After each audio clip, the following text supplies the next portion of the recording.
Hey guys, so in today's video we're going to be talking about how to teach your dog to leave it. Leave it means that there's something on the floor or in the bushes and your dog is not allowed to have that. For example, we're walking on the sidewalk and there is a leaf on the floor blowing in the wind, or there is a cigarette butt or a cockroach. You want your dog to retain their focus on you and leave whatever it is on the floor or passing by alone. Leave it.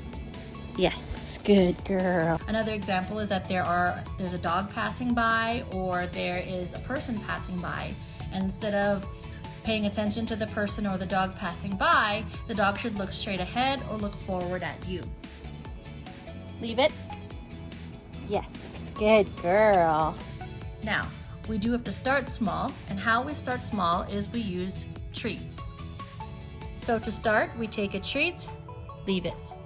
And we kind of draw a line between the dog and the treat. Leave it.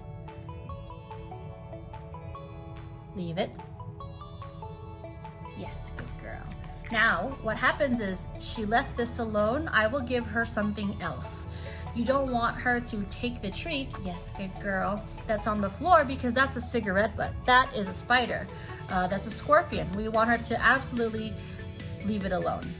Now, for some dogs who are very into food, you might have a hard time getting them to leave it alone. They might just keep going after it. So what I like to do is just put your palm right over the treats and make sure that your dog doesn't get it.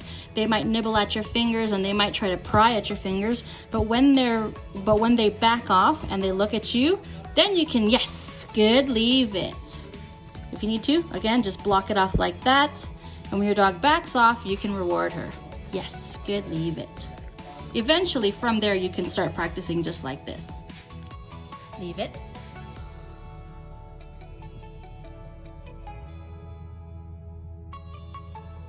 So what she's doing is she's looking at it, but she knows that she cannot have it. Here we are, she's looking right back at me. Yes, good girl. She gets rewarded for giving me back her attention.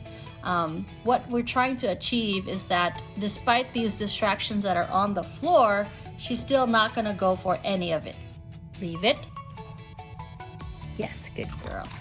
Remember that there is a difference between leave it and wait. So for example, if the dog wants this treat, wait. Okay. Yes, good girl. She waits for the clearance to then have that treat. Leave it. Leave it. One just landed right on her paw.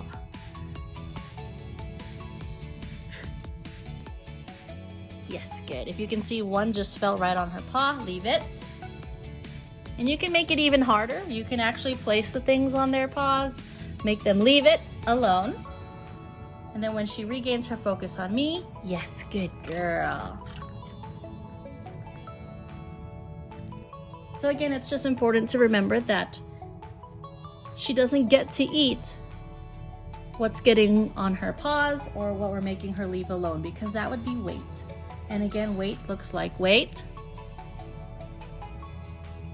Okay, good girl. So she's very familiar with the difference between wait and leave it. And that's something that we can kind of go into in another video, is the differences between the two. But to teach your dog to leave something alone, you first start with treats on the floor to get them to understand the action of what we're trying to achieve. Once you have the action down, using the treats and dropping it near your dog or rolling it near your dog, and your dog can successfully leave those alone, then you want to move into a more realistic scenario.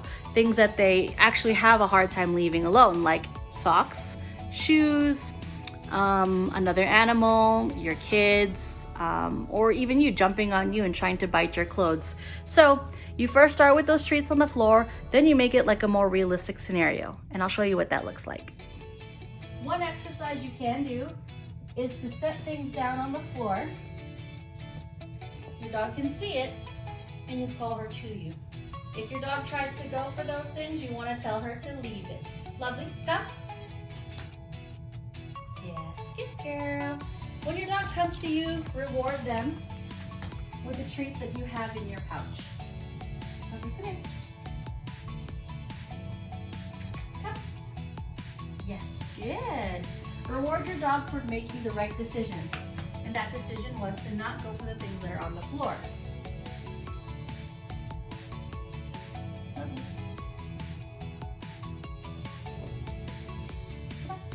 Leave it. Here. Yes, good girl. As you can see, she made the decision to leave these alone because she knows that she's not allowed to have them. For me, dropping the treats on the floor makes it harder for the dog. It's a challenge. And the more you challenge your dog, the better your dog will be. If you stay stagnant and you're always putting treats on the floor, telling them to leave it, and you don't progress into a more realistic scenario, your dog is not really truly going to understand what leave it means. Let's see if we can show you another example. Leave it. Yes, good girl. Leave it. Yes, good girl. Leave it. Yes, good girl. Put it closer to her. Leave it. Yes, good. Sit. Good girl. Good girl. If you're moving too fast and too far ahead for them, they're not going to understand what you're trying to teach them. So break it down into smaller steps. Yeah, good job. All right, so that's a very short and quick way to teach your dog to leave it and the steps to take in doing so. Of course, you do want to make it more realistic. You want to make it harder as your dog gets better. So don't forget to challenge your dog's brain. If you have any questions, let me know and stay tuned for the next video. Bye.